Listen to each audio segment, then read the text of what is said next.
नमस्कार और आप सबका हार्दिक अभिनंदन। आप देख रहे हैं कहानियों का अनोखा अंदाज की वीडियोस।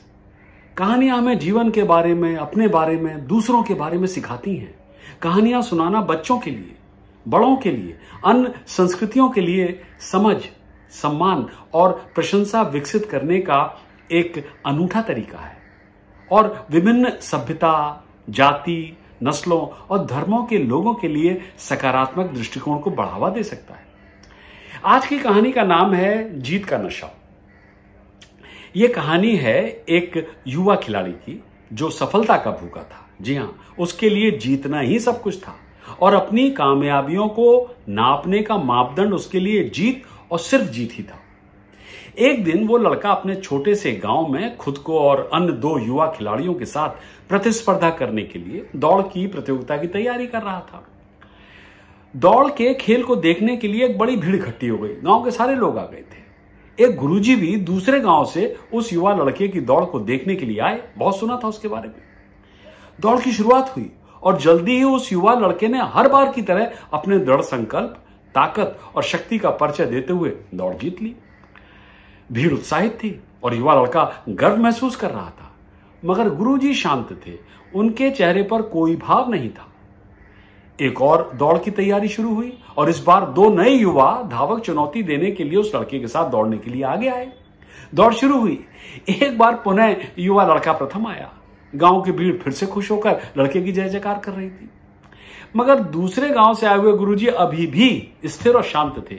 उन्होंने कोई भावना व्यक्त नहीं की। युवा लड़का गर्व और आनंद महसूस कर रहा था। एज यूजुअल गांव वाले उससे एक और दौड़ की गुहार लगा रहे थे। इस बार गुरुजी उठे और उन्होंने उस युवा लड़के के सम्मुख दो नए चुनौती देने वाले धावक रखे, जिसमें एक थी बुजुर्ग कमजोर महिला और दूसरा था एक अंधा व्यक्ति। यह कैसी रेस है? लड़का बोला, यह तो कोई दौड़ नहीं।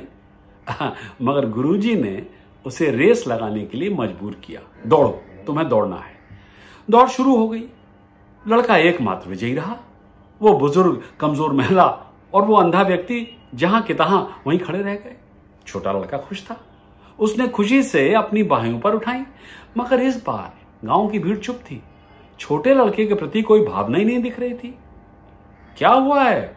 लोग मेरी सफलता की जय जयकार क्यों नहीं कर रहे हैं? उसने गुरुजी से पूछा।